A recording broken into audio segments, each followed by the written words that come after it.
This is kind of a tricky question. So one, I can think about in terms of, let's say,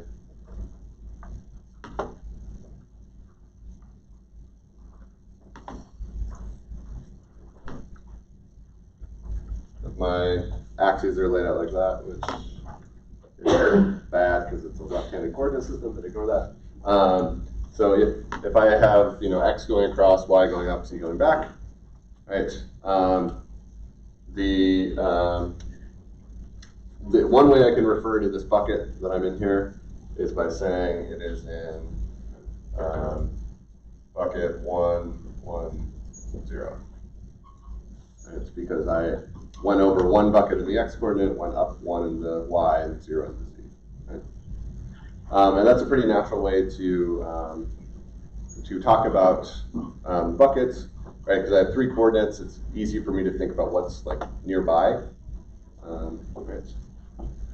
But in memory, that's probably not how I'm going to represent that bucket, or that's not how I'm going to like kind of locate that bucket, because in memory, I don't really have a 3D array, but I really have the 1D array of buckets that go from 0 to 7. Does that make sense to everybody? Okay. And we basically have to do this if we don't know the dimension in advance, because otherwise we don't know how many square brackets to add, and to use a C++ style multi-dimensional array, we actually have to know the size, like the number of things in each dimension ahead of time, because internally the compiler lays stuff out like this, and so it actually has to know like how many elements to skip to go to the next dimension and so on. So we really have to do this flattening. There's not really a way to use. There's not really a way that we can use like a normal natural multidimensional array to deal with this. Okay. So there's kind of 2 different steps that we have to do to take a point and figure out what bucket it's in. The first is to take this point and figure out that it's in bucket 110. And we talked about that yesterday. Okay. And then the second is how to take this 110 and figure out that it is, say, element 3 or whatever. Okay. So, first, it's usually more convenient when we're talking about buckets to work with these, basically points. You could use array of integer, or you could make a new class that is like my point class, but everything's an integer. Or you could just add casts to int where you need them, whatever you want. Okay. Right, and then when we actually want to look up in our array of buckets to get a bucket out, we need to somehow convert this, n-dimensional integer array into a single index into our big array. So we kind of talked about how we do this last fall. We were talking about caching specifically. And basically, we talked for images, we talked about how the pixels are stored. So for a 2D image, really, we have a 1D array of all our pixel data, and we just lay it out. We cut our picture into strips, basically, and put the strips end to end. So the same kind of deal happens here. We want to, basically, we want to number each of these cubes in a nice way, and then that's how we kind of get our map over there. So we're going to use, so there's basically 2 reasonable ways to do this. One is to put the entries in the first dimension next to each other. So if I go from x equals 0 to x equals 1 with the same y and z, those 2 could be right next to each other in my array. Or I could have the last coordinate be next to each other. So if I have the same x and y, but my z goes from 0 to 1, those 2 would be right next to each other. So The convention I prefer is to put the z's next to each other and the x's as far apart as possible. So basically the way I would number this is start at cell 0 here. Okay. And then as I go up in z, I go to 1. And then I run out of z's. So now I go up in y. So this one's going to be 2, 3, 4, 5, 6, 7. Does that kind of make sense? So I'm cutting it into strips along the z-axis, and then I'm kind of laying those strips out. I'm cutting the, so maybe another way to think about it, I'm cutting out all the x-planes, and so I get like little slices, and then I'm cutting those slices into strips, and then I'm laying them all out. Okay. So these two, you know, go here, these two go here, and so on. So there's actually, so geometrically that's what's going on. In terms of code, it's actually not too hard to convert these coordinates to that index. Okay? And so here's the idea. So I consider each coordinate independently, so I think about the x and the y and the z independently. And then I just think about how many entries in my array I'm skipping by going up in that coordinate. Okay. So if I have an x that goes from 0 to 1, right, I'm skipping this whole slice right here, right? So I'm skipping over 4 entries to go from x equals 0 to x equals 1.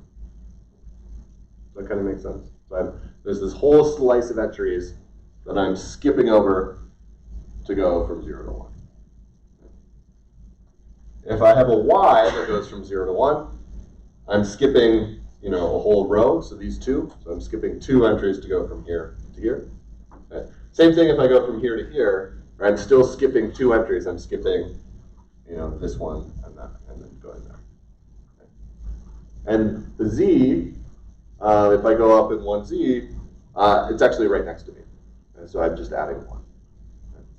So the way this works mathematically is I'm actually taking powers of my numbers of divisions and adding them up. And that's kind of how I go. So for the x, y, z case, so it's whatever my x coordinate is times the divisions squared plus whatever my y coordinate is times the number of divisions to the 1 plus whatever my z coordinate is times divisions to the 0. And so this is just divisions, this is just 1, but this is the formula. Okay. So as I add more dimensions, right, I just add more terms and higher powers, right? And so that's how I go from the kind of row, column, whatever you call the z thing, row, column, depth, to the index in our array, is we add these powers to divisions because we're skipping like slices of various dimensions in our data as we go through. Another term that you'll hear related to this, in some, if you look at the NumPy documentation, you'll hear about the stride, and the stride is basically like how far do you have to skip to go from one entry to the next. So this is kind of related to that as well. So I think there was a bug in the pseudocode I gave you that I just uploaded a fix to. So, and it's basically, you can compute this with the for loop.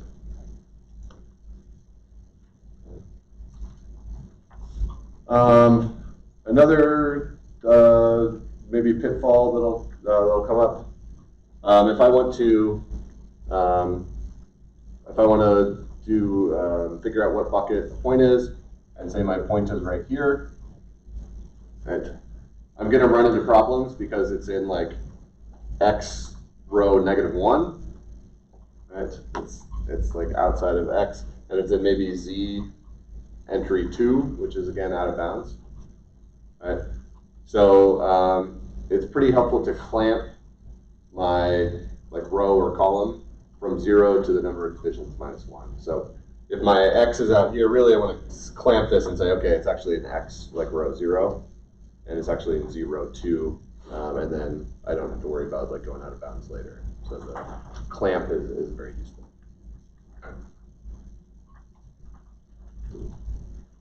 That's for the point you're trying to find the range around. So basically, anytime you want to take a point and figure out what bucket it's in, this is pretty useful. So I would probably have 2 points, which are 2 methods. One is like point to bucket coordinates,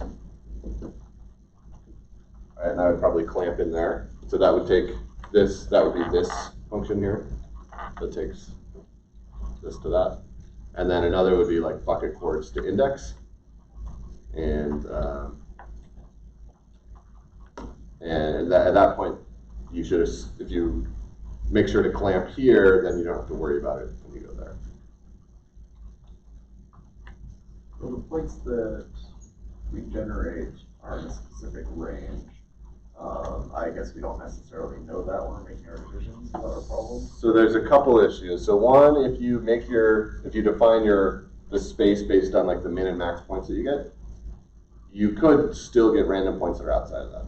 Right? So one of the like point sets is uniformly random points between 0, 0, 0, and 1, 1, 1. You might get, 0.1, 0.1, 0.1 to 0.9, 0.9, 0.9 for your like training data.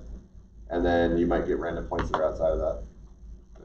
And it's even worse for the Gaussian because you don't even know ahead of time what points you could get.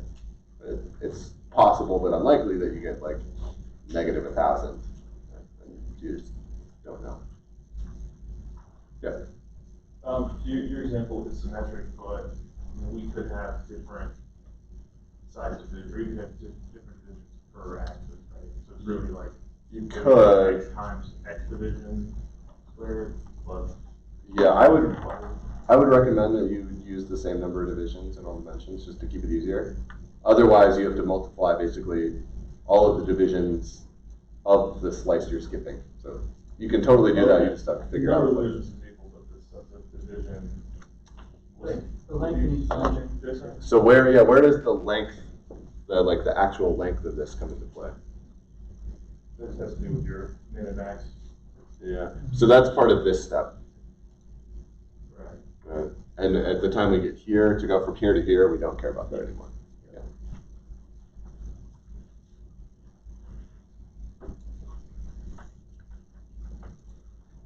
Yeah.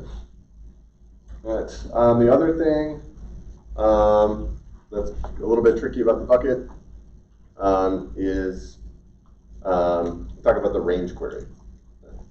So we'll do 2D. I'll just draw a 2D example.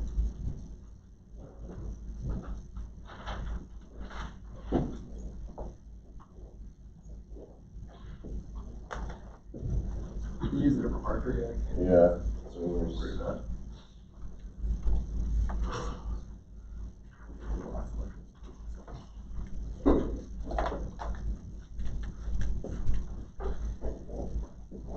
Thanks.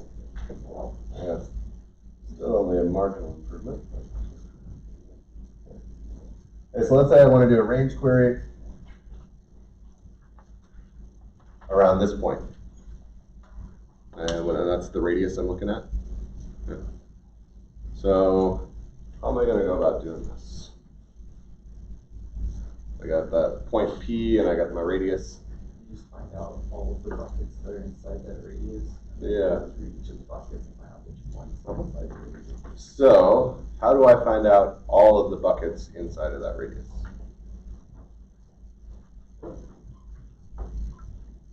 I could loop through all of the buckets in my whole grid and ask each one. Seems a little bit inefficient.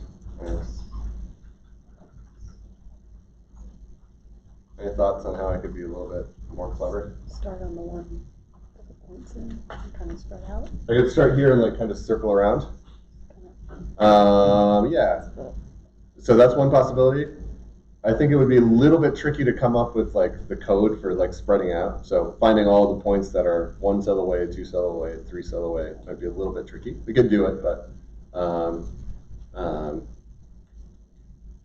I think it would be a little bit tricky. But I think that's definitely a good idea, right direction. If you take the radius and then just subtract it off and find points on the edge there, yeah, for each dimension, and then. So I can find the kind of bounding box. Right? So I'm like being overly conservative here. But I can pick the points that are like, you know, if I turn this circle into a box, right, I can find the points on the min corner and the max corner, right, by just taking the point I'm querying and just subtracting the radius and adding the radius to each dimension. Okay? And then I can find the buckets here. I can find the minimum bucket and the maximum bucket, right? And then I somehow want to loop through all of the buckets in between them. Does that make sense? So what I'm going to get like a little cube kind of shape, right? And I can find the min corner and the max corner, and then I'd like to like go through all of the buckets that make up that little cube. Does that make sense? If I know the number of dimensions, that's pretty easy. Right? How would I loop through, like, if I know the number of dimensions, how would I like loop through all these? So in 2D, what would you do?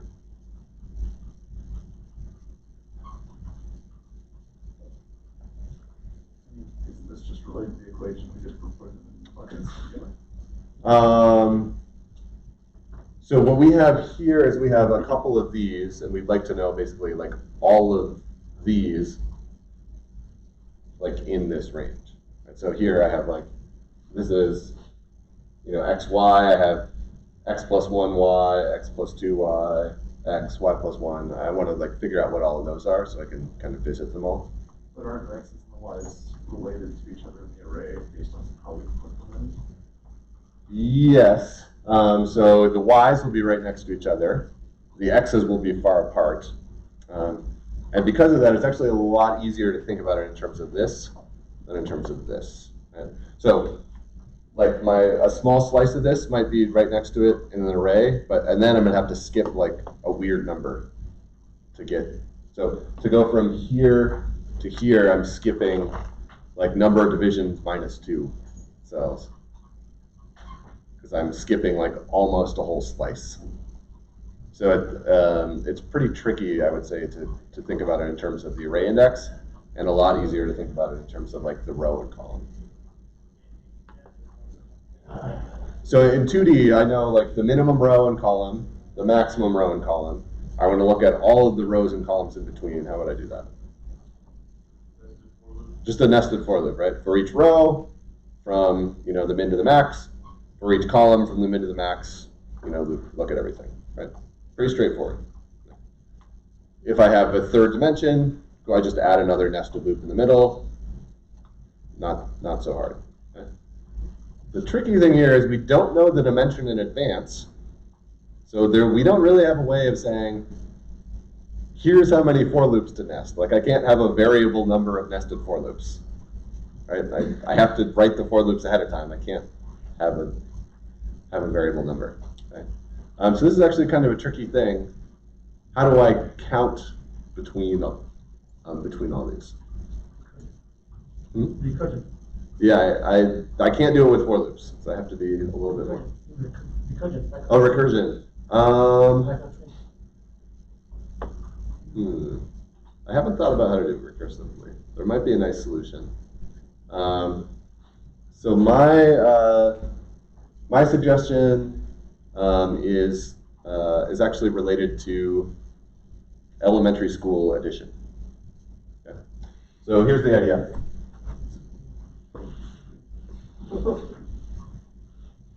It's like It's a generalized version of elementary school addition. So we're going to write a function next bucket, right? And this will return the bucket coordinates. So like, the row and column of the next bucket. Okay. And actually, to know what the next bucket is going to be, I have to know 3 things. The first, I have to know the current point, right, the one that I want the next of.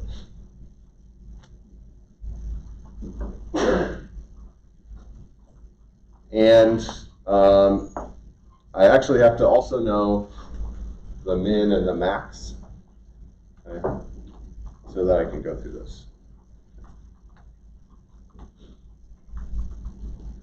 Okay.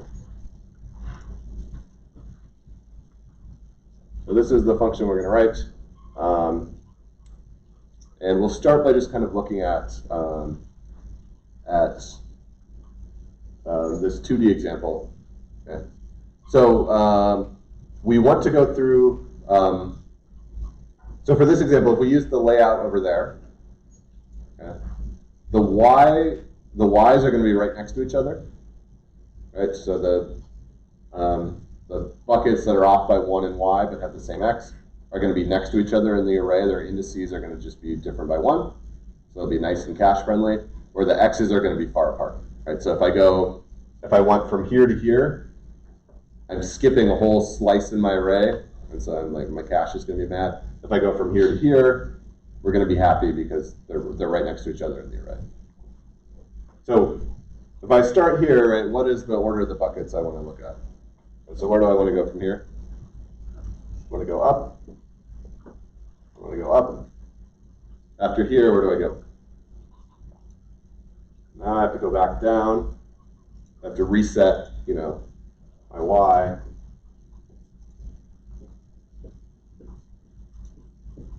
Okay. So it kind of makes sense. So let's see if we can figure out the algorithm we did for this. So I think in the 2D example, everybody kind of understands like how we loop through these. What did we do? Like, we're much more clever than our code, so how did we make this happen? This is the first thing I did was I took, ret. So I started with the current.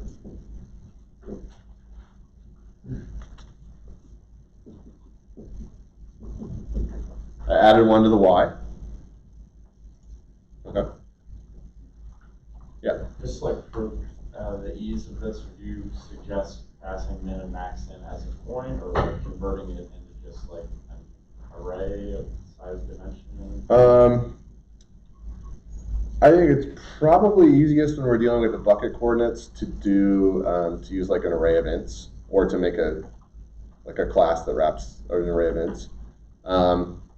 So if you use the point, you kind of have to like make sure that everything is integers like at the time you're using it. And so you like need to make sure to round to like truncate things. Whereas if you're using the ints for those, like you don't have to worry about that so much. So you could use points or arrays, but I think an array of ints is probably a little bit less error prone. All right, so I did y++. All right. Like, am I done?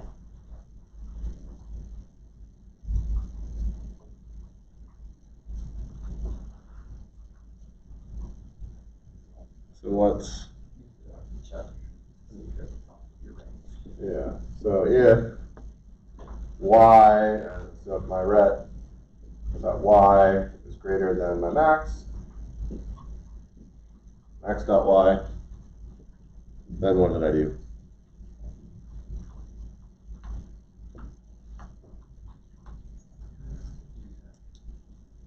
You reset it. So I reset my y to min dot y, and then did what? and then I did red X.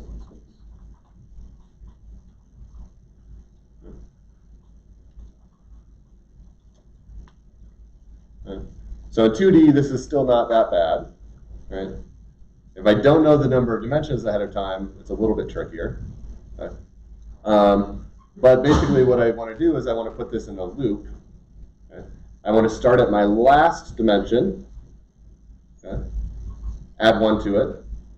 If it overflowed, reset it and move on to the next dimension. If it didn't overflow, I'm done and I can just return.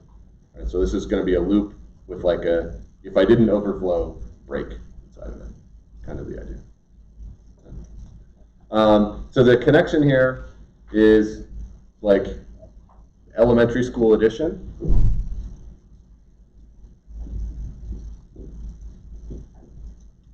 All right, if I want to add 1 to like a multi-digit number, all right, first I add 1 to the last digit. If it didn't roll over, then I'm done. Okay. If this one, you know, if this is bigger than 10, then I have to reset it to 0 and carry, right, and so on. So this is like kind of a weird elementary school addition where the min and the max are no longer 0 and 9. They're whatever values happen to be in my min and my max. So, so this is the last, I would say the last tricky bit of the bucket one is, okay, I can find the buckets for my min and my max. How do I go about looping through them?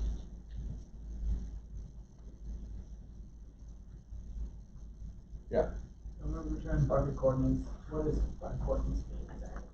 So that would be like the row and the column. So it's like the integer bucket thing. So it'll be n-dimensional. Each one will be an integer saying like how many buckets go in that dimension. Then we have another function with that coordinates. So you'd want another function that takes a point in real world coordinates and gives you the bucket coordinates. And so that would take like an array of floats and turn it into an array of ints. And those array of ints would be the bucket coordinates. Yeah. So by doing the bounding boxes, I guess we could get buckets that really aren't inside the radius, so if you want to extract next to like additional extraction. So you could,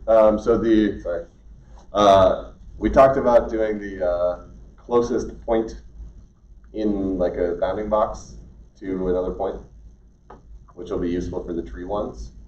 If you wanted to do that check, you could. Right? So if the closest point in the box is, you know, further than the distance away, then you could skip it. But you don't have to do that.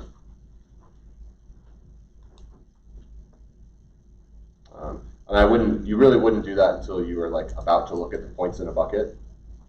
So like, you'd still want to do this min and max thing and go through all the buckets in here. You might just be able to skip looking inside of some of those buckets if you really wanted to. So, yeah, I wouldn't worry about that for this. Okay. So would you recommend just like maybe constructing a point out of next bucket and returning a point and then passing that point into like the bucket towards the index? Yeah, so basically what you'll have something like for current equals min, current is not equal to next of max, current equals next current. This is kind of what your loop looks like. So you'll start at the minimum. You'll keep going until you get past the end of the max, and then you'll bump by 1. And inside of here, you'd say, you know, like for each p in buckets, you know, index of current.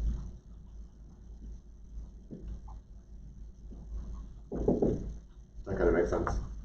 So the loop is giving us the bucket coordinates for everything. And then when we actually look at the bucket, we would convert that to an index so we can get to our array and look at the actual points in that bucket.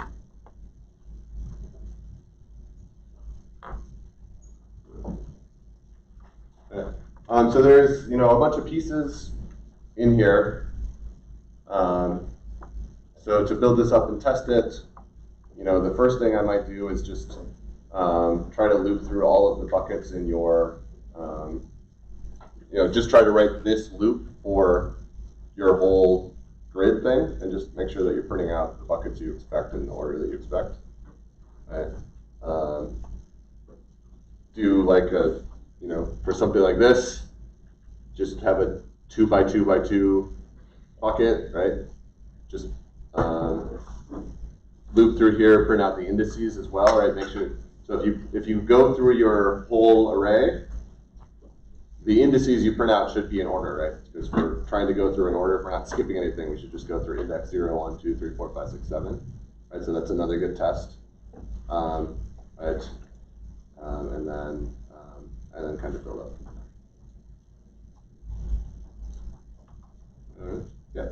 I just, with the access line bounding box, the thing out in there, is that just, I'm trying to remember, is that just clamps a certain area?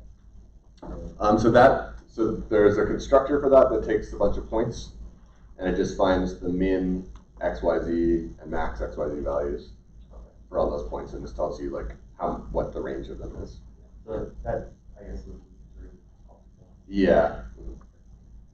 So I would, when I'm constructing this this bucket KNN, I would just get a bounding box, and that would tell me how big my cube is, and then figure out the length by dividing those by the number of divisions. And then if we were to add a point to this, the way we've arranged our array depends on a minimum max value. So if we were to add another data point to our set here that was like a new minimum value or new corner value, I would imagine we'd have to rerun. Yeah, we'd be kind of hosed. So you could either put it in like the closest bucket, which I think actually would work okay. If you added a bunch of points like that, then things would get like imbalanced and bad probably. All of the implementations we're looking at, we're basically assuming we have all our data up front. So the KD tree, like if we do inserts later on, things can get unbalanced. Right? The quad tree, weird stuff can happen. So we're basically just not worrying about adding stuff as we go.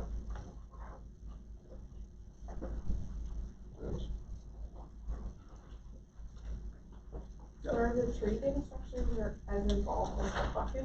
They're much less code. Okay. I think it's reasonable for us to be able to get this done and then study for the midterm as well. I'm pretty worried, to be honest. Okay.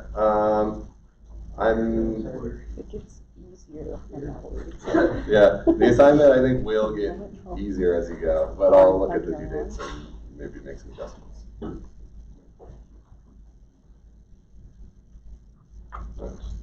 Cool. All right. So now on to some new stuff. So so far, all of the data analysis stuff we've been doing has been very childish. In the sense that it is what is called supervised learning.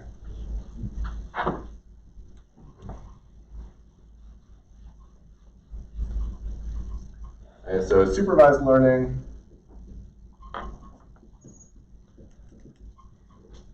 we get a data set that comes with, we got some features X. And so we might have a bunch of these. Right? Right, these are some columns of our data.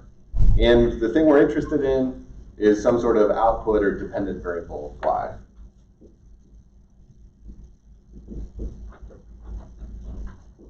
Right. So we've seen a few different types of each of these. All right, if our y is quantitative, right, that would be like we'd be doing something like a regression, right? We're trying to predict sale price of a house or something like that. It could be categorical. We're trying to predict whether or not somebody's going to get into college or what type of virus we're dealing with, whatever. Okay. And these are called supervised learning because when we're training, our model, we can tell whether our models are right or wrong. Okay? So I come up with some model, I predict, I have a y value that I know I expect, right? And I can see, like, am I close to that? Am I wrong? Okay. And so these are called supervised learning methods. We know what the right answer should be for some amount of training data, right? And we use that to help us train. Okay. Today we're going to start talking about unsupervised learning. Okay? And in this case, we don't really know what the right answer is.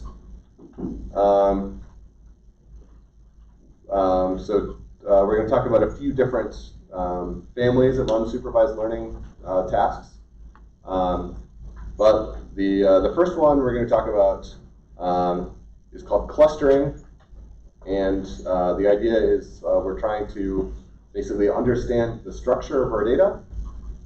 And there's not really, we don't know ahead of time what to expect in general. Right? So all the examples today, we're going to kind of know what the right answer is because it's going to be visually obvious, or we're going to choose data sets where we know there's a right answer. But in general, we just have some bunch of data and we're like trying to say like, well, like what can I learn about it? Is there any sort of organization to it? Or how are things related? Okay.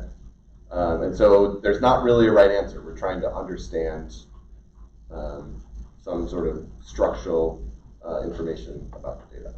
Okay. So unsupervised learning.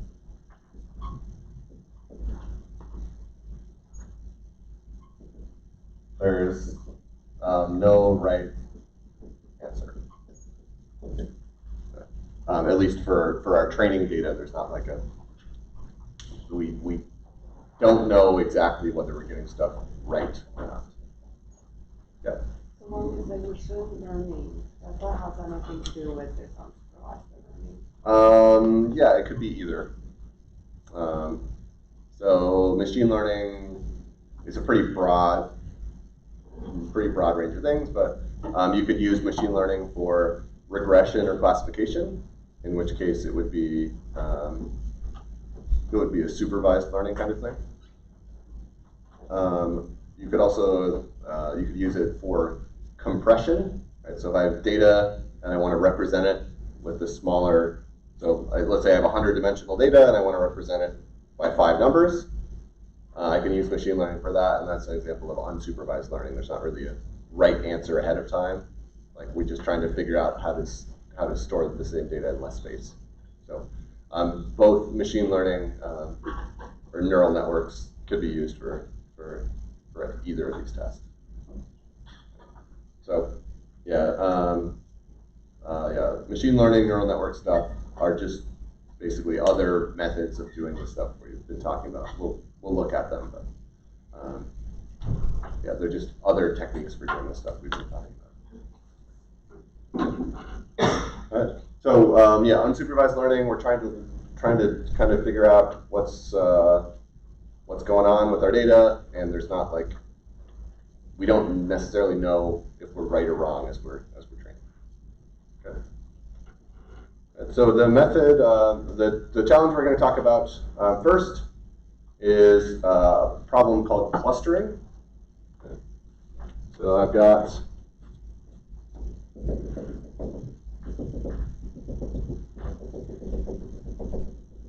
so maybe I have some data, and this is maybe like the screen resolution of visitors to a website, for example. Okay.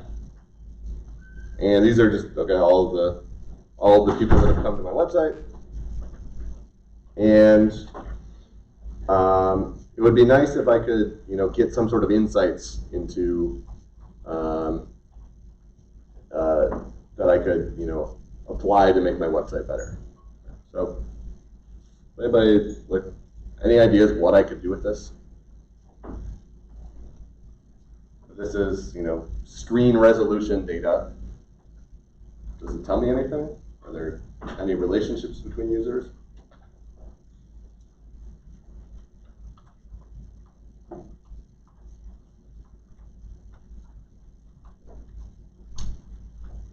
One thing that I kind of noticed is that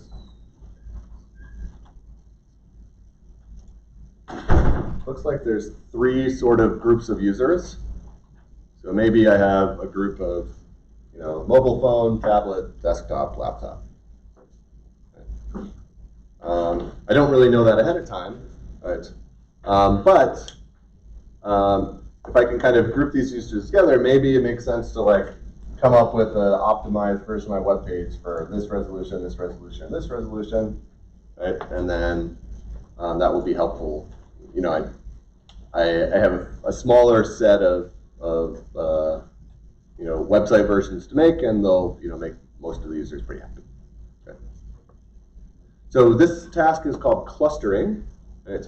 I have a bunch of data, and basically I want to assign labels to each point in my data based on kind of the groupings of the data. And so I want nearby points to have the same label. Is the idea. Okay. Right. So this is a pretty hard problem. Okay. In this case, I assigned three labels. I had 3 clusters. How did I do that? I looked at it and kind of knew, right? But that only worked because it was 2D data, and I, carefully drew the dots so that they kind of split into 3 groups, right? But in general, this is a hard problem. Say, how many clusters do I need? Okay. And then also, I was able to, circle them and draw the dots because, I have some intuition for this stuff. But in general, I'm going to need a computer to do this. Okay. So what we're going to talk about today is a clustering algorithm called k-means clustering.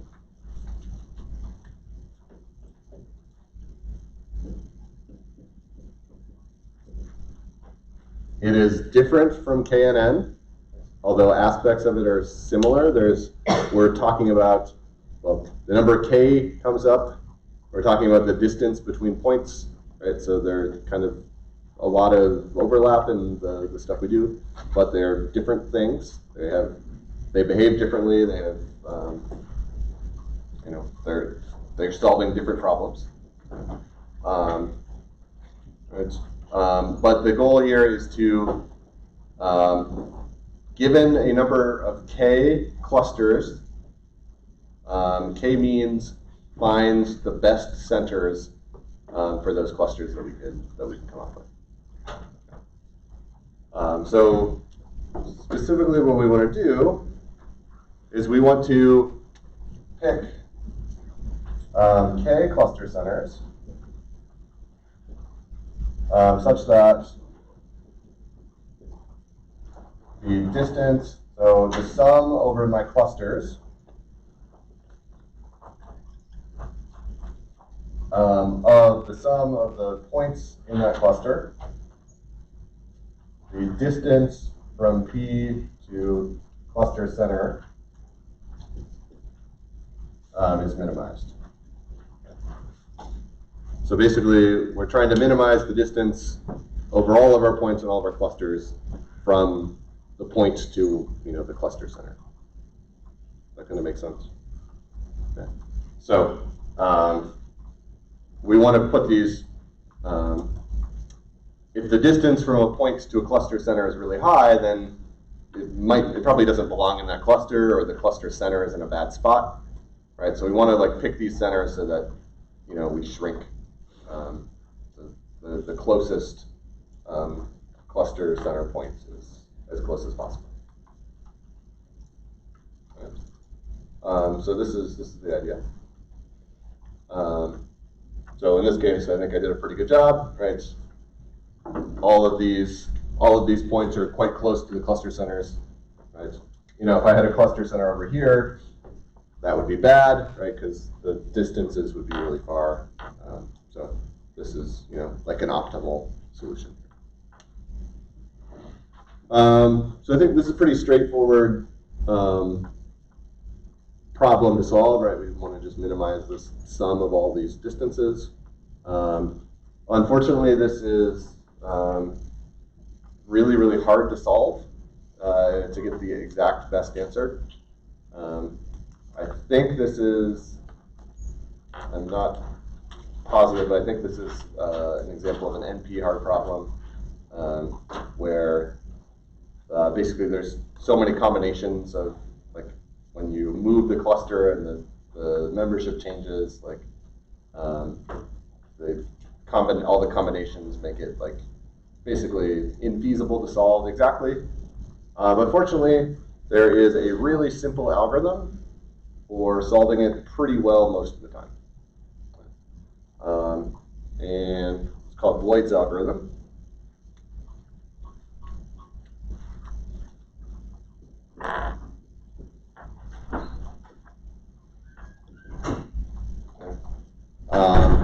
And it's pretty easy. So first off, we assign the cluster centers, or let's say initialize. And so we take our K cluster centers, and somehow we decide their sort of starting points. And we'll talk about that in a second. And then, while not converged, we're going to update these cluster centers to improve them a little bit. Okay, and we're going to keep repeating this until we stop improving. So what we're going to do is we're going to reassign, or we're going to assign points to the closest cluster.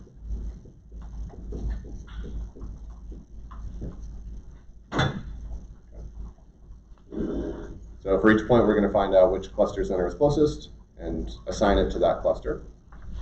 Okay. And then we're going to move the cluster center to the, we'll call it, let's say the average position of points in that cluster.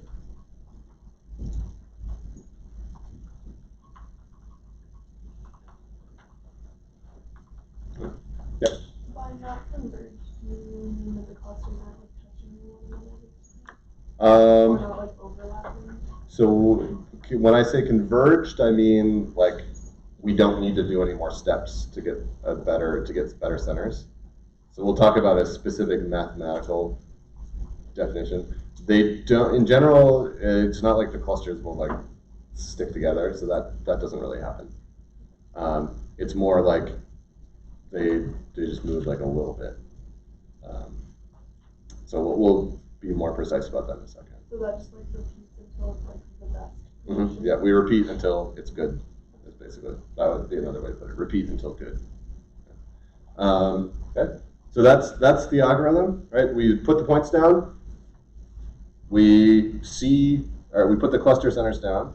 We assign each point to the closest one, and then basically we assume that those are the correct points for that cluster, and so we move the center to be in the right spot. Okay. And when we do that, we're going to change the membership, right? So after we move the cluster centers, some particles are going to switch which cluster they belong to, and so the average position is going to change, and so we move them a little bit more, and we just repeat this until we're done. Okay. So that's Lloyd's algorithm. So there's a few details that we need to fill in, but that's kind of the gist of it. Yeah. You just don't assign all the points and then you move the cluster centers. Yep. Then you assign all the points. Mm-hmm. Yep. So the first thing is, where do we put these to start? So any thoughts on that? You could do it randomly and then repeat a bunch of times and see which clusters seem most prominent. That's, yep, exactly one solution. So basically just throwing them down randomly is a good solution. So we could use either like uniform randomness, which is okay, but sometimes we can we could randomly put two kind of next to each other, and then it might take a little while for them to like spread apart. So another random strategy is called blue noise. And so that's random positioning, but we make sure that none of them are too close to each other. So that's another technique. There's a few more sophisticated ones. There's one called k-means plus, which is a more sophisticated approach for determining good initial points. As for repeating, because the output depends on the input pretty heavily, so it depends on where we start, it's actually pretty common to rerun this like 5 or 10 times with different initial starting points, and then pick the best at the end of this process. So, so initialization, kind of random. If we have 2D data, we could maybe do better than random, assuming we have access to a mouse. 2D, you can visualize it. Like say that's kind of where center is. Yeah, so if you have data that is, that is low dimension, we can actually have the user pick, okay? And that, could be really good. So we could involve a human if depending on the data that we have. Okay. All right. So that's the kind of the initialization. Okay. So this part, while we're not converged, there's a couple of ways we can measure that. So one is if if no points change membership. Okay? So if when I reassign points, none of them change, then I could say I'm converged, right? The centers aren't going to move because the points are the same, so the average is going to be the same. So that's like the absolute, that's the best way of convergence, right? Nothing else is going to change. Okay? We don't always get so lucky that happens. So another thing we can do is if the cluster centers don't move very much, so we have like some tolerance of how much they can shift. Once we aren't moving them very much, then we could say we're converged. Okay. And typically we have like a safeguard where we just have some limit on the number of iterations. So say, okay, once we've done it 100 times, we stop. Right, so we go ideally, right? We actually like converge in the mathematical sense where like the solution doesn't change, but we can give ourselves a little bit of wiggle room by looking at how much the clusters move and and just a cap on the number of iterations. Okay.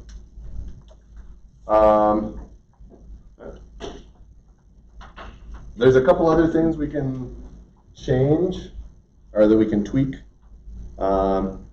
We can change how we measure distance, right? So normally we'd think of using like Euclidean distance, the Pythagorean theorem distance, right? But again, as we saw with SVMs, we could pick a different way of measuring distance, right? We could come up with some other function that returns the distance between 2 points and use that. Okay. And then also the way that we come up with the average position may be different. So maybe the points have different weights. So some points are more important than others, or we could have some other way of averaging the position. Right? So these are kind of tweaks we could add depending on the data. And that's the general idea, right? We just throw down the centers and we just update them a little bit until they stop improving, and then those are going to be our clusters. Right. Any questions about that algorithm? How that works? I have ignored the most difficult question that we have to answer when we're doing this clustering. How many clusters? Okay. So that's going to have a huge impact on the usefulness of our output. Okay. So for this example, I picked 3. Okay. That seems like a pretty good choice. Okay. this is the thing I'm kind of measuring. This, I want to minimize the distance from points to the cluster centers. I could make this go all the way down to 0 if I wanted to. How would I do that? So if I pick overfit, yeah. So if I picked one cluster, that's actually going to be the worst that I could do. Right? As I add clusters, I'm going to reduce this distance because there's going to be a closer P for something, or a closer center for something. Right? So if I have n clusters, then this is going to be 0 if I stick one cluster at each point. And that's not very useful. So somehow, if I just look at this, I'm always going to be adding clusters because it's always going to improve that score as I add more. So this is kind of like when we were doing the regression. Adding more terms to our model is going to improve our R-squared value, but that doesn't mean it's a better model. So any thoughts on how else I could, what else I could do about this?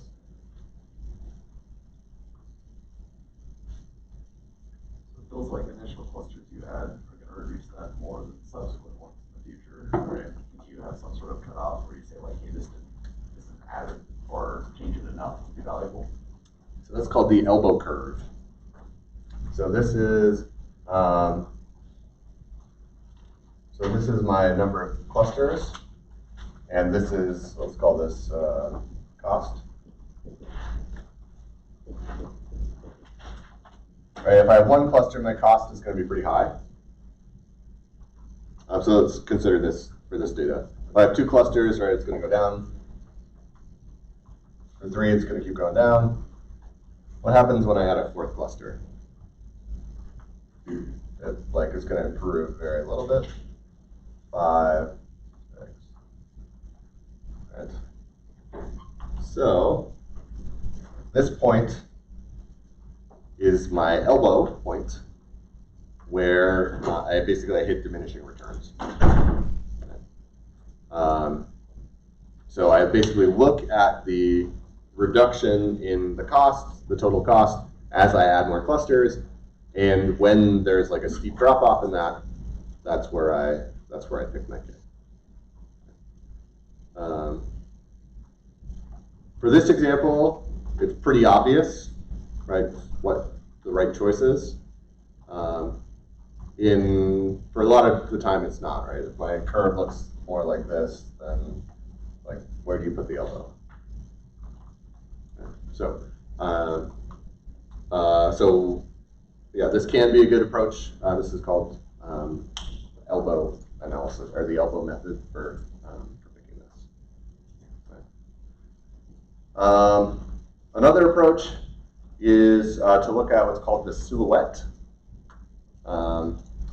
The silhouette is a way of sort of quantifying how good of a fit a particle is for the cluster it's in relative to other clusters. So,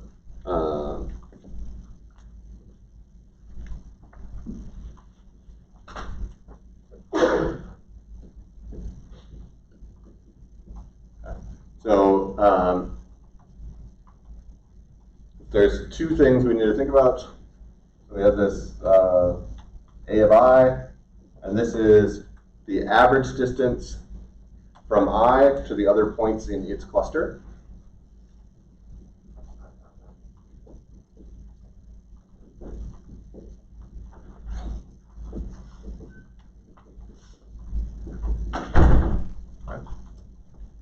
So if the cluster is tightly packed, right, A of I is going to be really small. Right? B of I is going to be the average distance to the points in the next closest cluster. So it's the same, but for the points in the next closest cluster.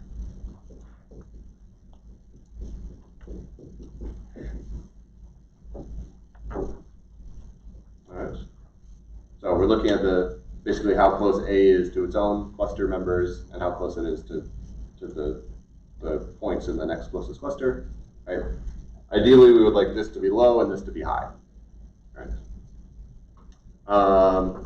Okay. And then the silhouette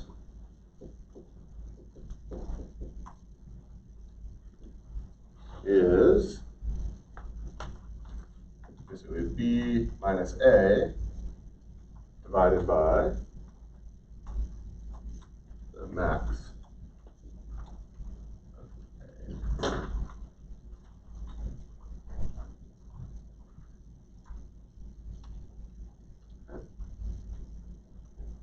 So if B is much larger than A, what is this going to approximately equal?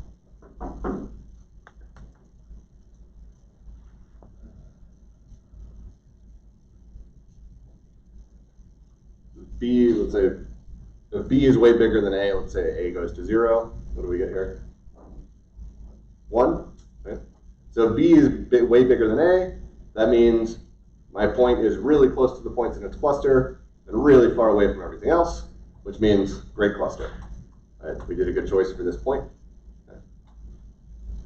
If B and A start to get close, right, my score is going to start to be like 0, close to 0. Okay. And that means I'm kind of equidistant between two clusters. Okay. And if this becomes negative, what does that mean?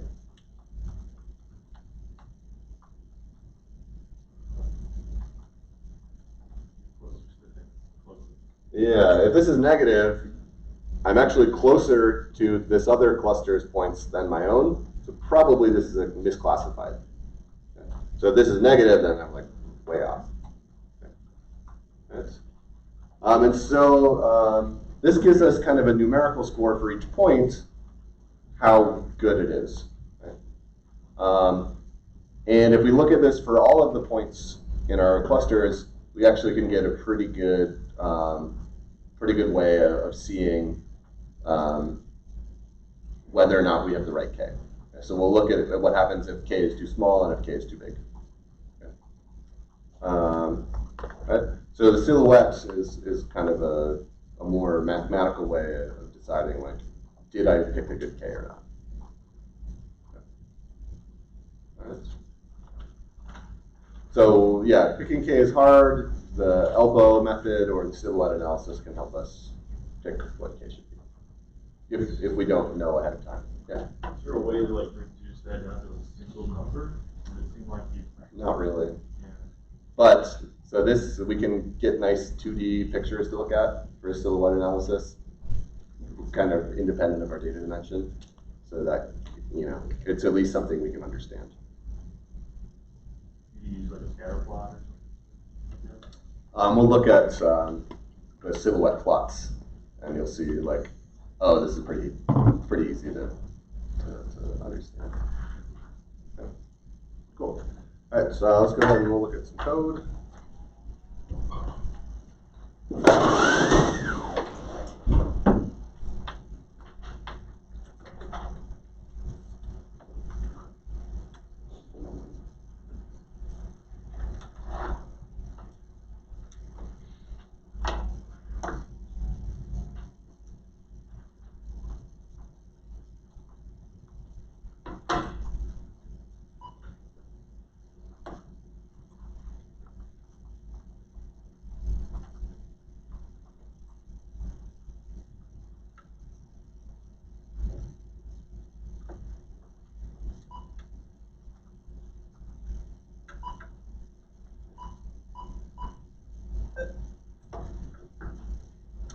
Okay, so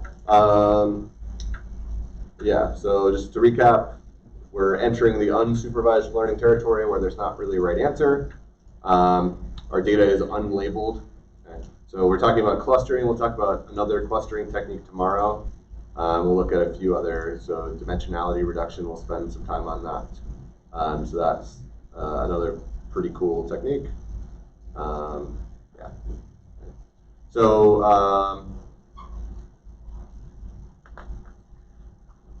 let's take a look at just how k-means kind of works, or how Lloyd's algorithm works as we go. So maybe I'll start with, we'll just throw down our points randomly. So here we have some unlabeled data, right? If I add one cluster, I guess I have to add two clusters. So let's say I run this with k equals 2, right?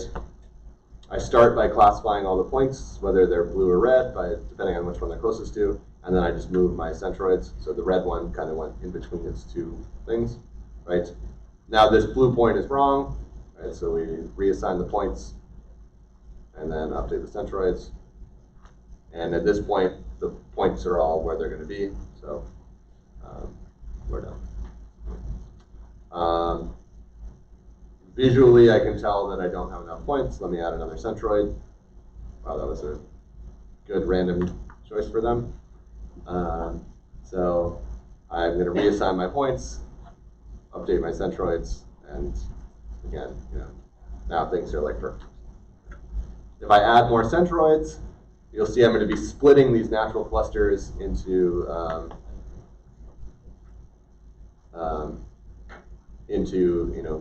pieces.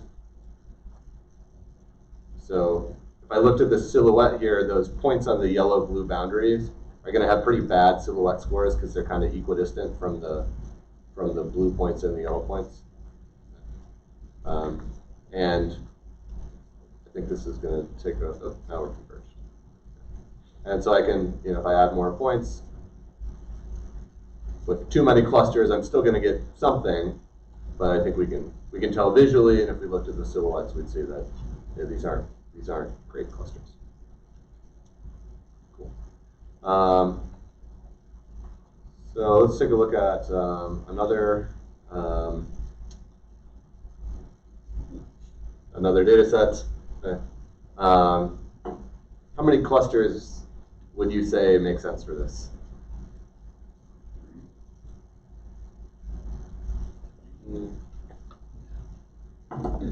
I would say 4, right? There's 4 groups of data. How many people think k-means can work on this? Not very well. Why not?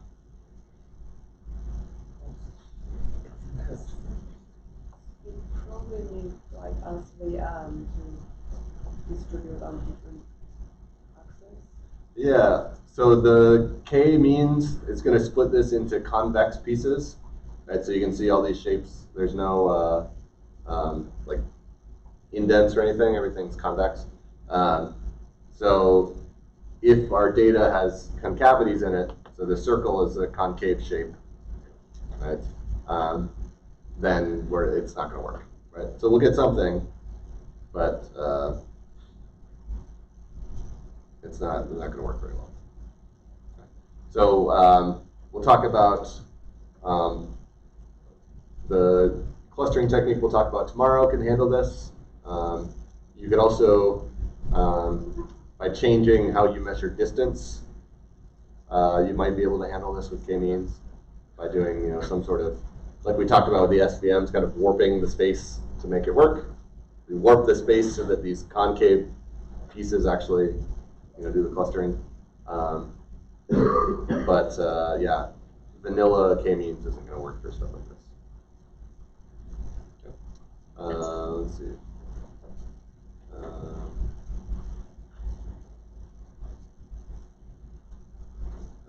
That's not very interesting. So let's give you a good intuition for how it works. So we just throw the points down and we're just going to move a little bit. Okay, cool.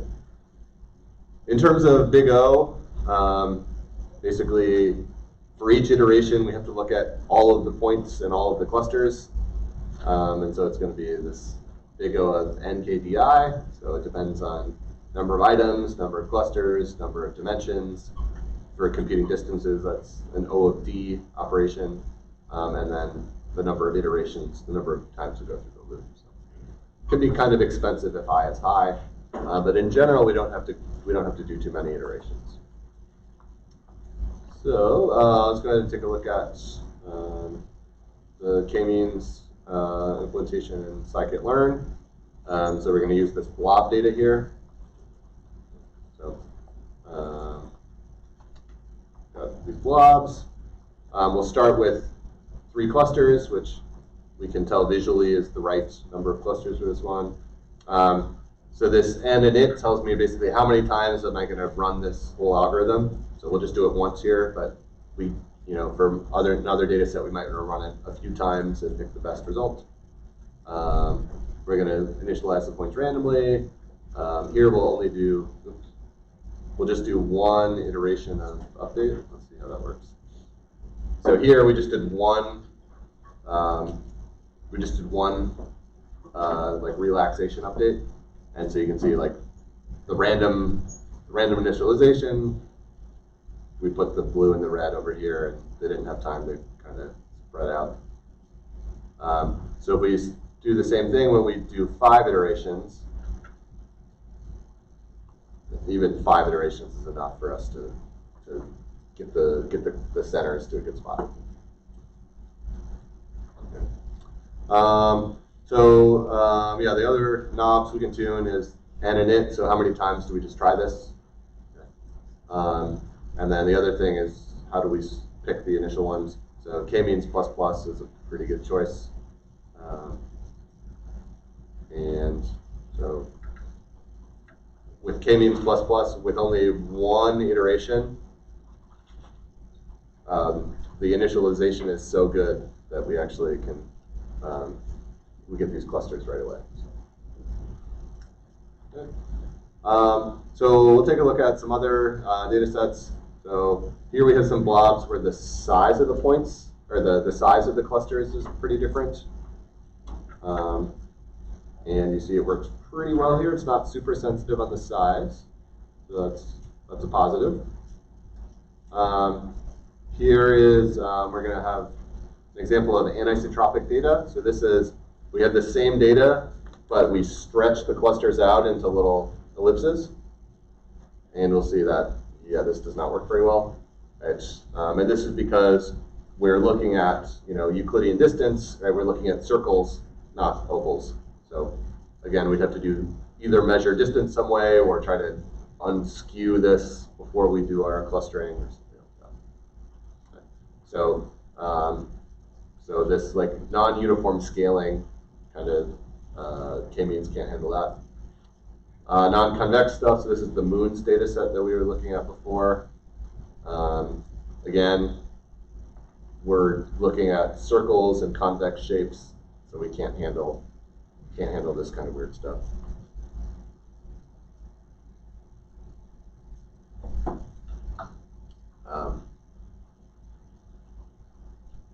So now we'll take a look at how we choose k.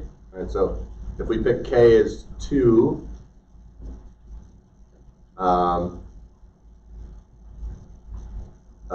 we get something, right? So the center kind of here and the center kind of here. How do we, make sure we're picking a good k? All right, so here I have, so this is an example of having too few. K is too small. This is an example of k being too big. I've split natural clusters into multiple pieces. So this cluster and this cluster probably should each be 1. Okay. So in this case, right, we can look at it. We can use our human visual system to help us out. But we'll look at the elbow method and the silhouette analysis.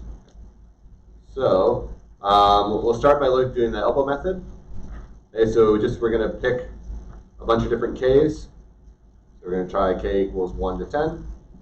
We're going to fit, and then we're going to score the model. So this is the basically the total particle to cluster distance is what we're looking at. And then we're just going to plot these over k. And we see as we get to 5, we have an elbow, right? Adding more than 5 clusters, we hit diminishing returns. So going from 5 to 6 is like hardly any improvement. So this is a good indication to us that 5 is the right number of clusters for this data set.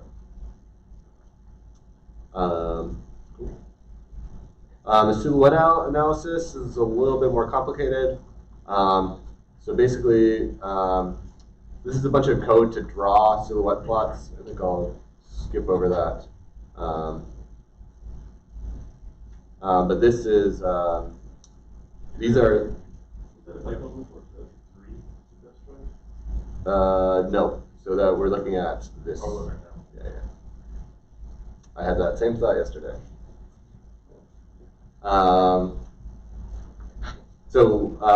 This is what the silhouette plot looks like. Okay. For 2.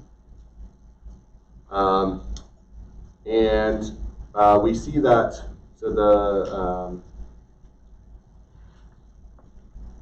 so what we've done here is we've sorted all of the points in the cluster by silhouette score and then kind of plotted them in order. Okay. The average silhouette score is pretty low, so it's like 0.5. Okay. If we bump that up to 3, we see the average score goes up by quite a bit.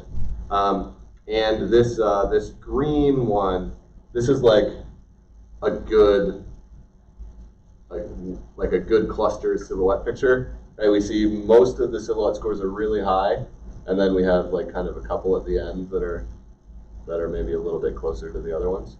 So this is an example of like what a good cluster looks like. And this one we can kind of see is the average is pretty low. As we go to 4, right, now we have 2 like good clusters. This one looks kind of crappy. Right, this one also looks good. Right, so this one is basically the silhouette scores are pretty high because basically there's, for this point here, everything over here is pretty far away. These points are as far away from their neighbors over here as they are from the green points over here. As we go to 5, we're looking good, right? So all of these clusters have pretty good looking silhouettes. As we overfit, right, then we see these split clusters are pretty bad, right? Because the clusters 1 and 5 are basically too close to each other. The points in the middle are going to have low silhouette scores because they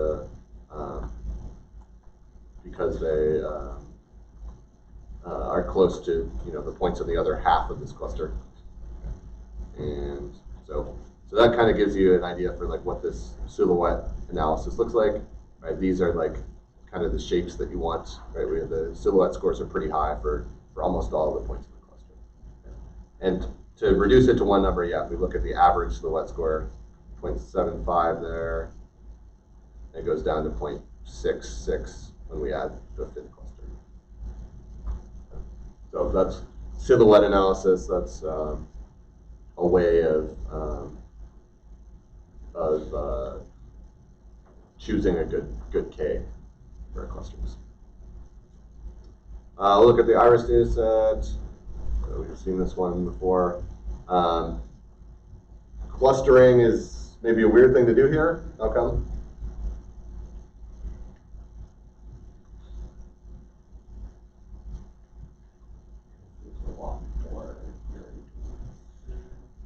We can have a lot of variables. That's fine. Your data mix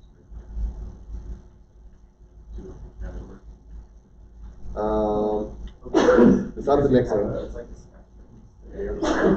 already. This is actually more suited to a classification task, right? Because we actually know what the classes are. So this is kind of an example of like, we're just testing the clustering algorithms, right? So we know that if we made 3 clusters, hopefully those would kind of match up to the 3 classes that we had. Right? So this is kind of a weird thing. It's more like testing the algorithm than like doing useful analysis, right? We know what the answer is supposed to be. So yeah. So if we cluster, then we see,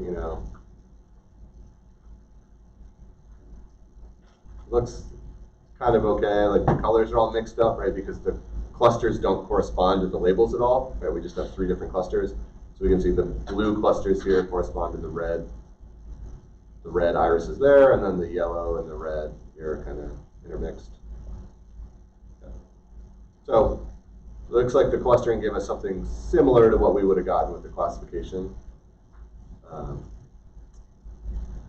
But to quantify that, it's a little bit tricky, right? Because we kind of have to match up our cluster membership to a label, right? And the cluster numbers are basically arbitrary. So like, how do we do that? So there's, right, so here if we just look at the labels, right, the zeros look, actually looks pretty good. But the numbers aren't, don't necessarily correspond to each other. So we can look at basically the homogeneity, completeness, or V measure. So the homogeneity means that each cluster only contains points from one class, right? So all of the points in one cluster are the same type of iris. That would be a high homogeneity score. The completeness score is kind of another view of that. So this is kind of going the opposite. All of the irises of a given type should be in the same color, or it should be in the same cluster, right? So we're kind of coming at that. Are all of the, like, it's coming at the question of do the clusters and the labels match up from 2 different directions? And then the V measure is like an average of the 2. So the homogeneity, are the clusters uniform? Completeness, do the clusters contain all of the samples from that label? And then the V measure is just an average. So we look at the iris set, we got like 75% accuracy, 75% completeness, homogeneity. I think that's probably comparable to what we were doing with the classification methods, because splitting the blue and the oranges was pretty hard. Okay. So tomorrow we're going to talk about another family of clustering methods that work a little bit differently from k-means. So that's kind of where it's like a tree-like method, where we're going to be doing splitting or merging to make clusters as opposed to just picking the centers. And we'll see there's some trade-offs we make there. And then next week we'll look at some other unsupervised learning problems and have our exam review and our midterm. All right. So any other questions on k-means clustering? Maybe let's take a minute and talk about the difference between this and KNN, because they sound kind of similar. What are the similarities? What are the differences?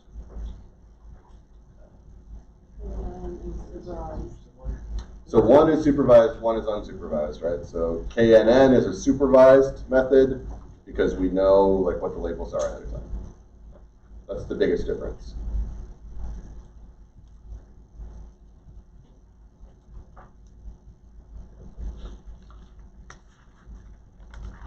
Other relationships? Like clustered, like tangent groups, even though they have labels. So KNN, they're kind of already grouped. Right? We're just looking at like what's nearby a particular point. Whereas the clusters, we're kind of like trying to find neighborhoods. So the purpose of looking at neighbors is a little bit different, right? It's like voting versus grouping. So that's another kind of big difference between the two. And then the K means something different. So what do the Ks mean in the 2 methods?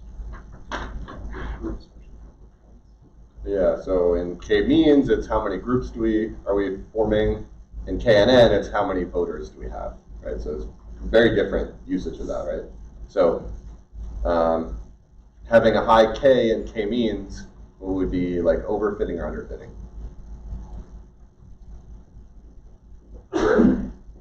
For K-means, I have a big K. Overfitting, right? I'm making way too many clusters. If I'm doing KNN and I have a high K, what am I probably doing? Probably underfitting, right? Because I'm asking everybody, not just the points that are nearby. So, yeah, the K's mean very different things. So, just because the names are similar, you know, and they're both kind of dealing with distance points, does not mean that they're all that similar in their purpose or how they work. Cool. I'm gonna hang out for another like half hour or so, like I did yesterday, to answer questions on the homework, and otherwise I'll see you tomorrow.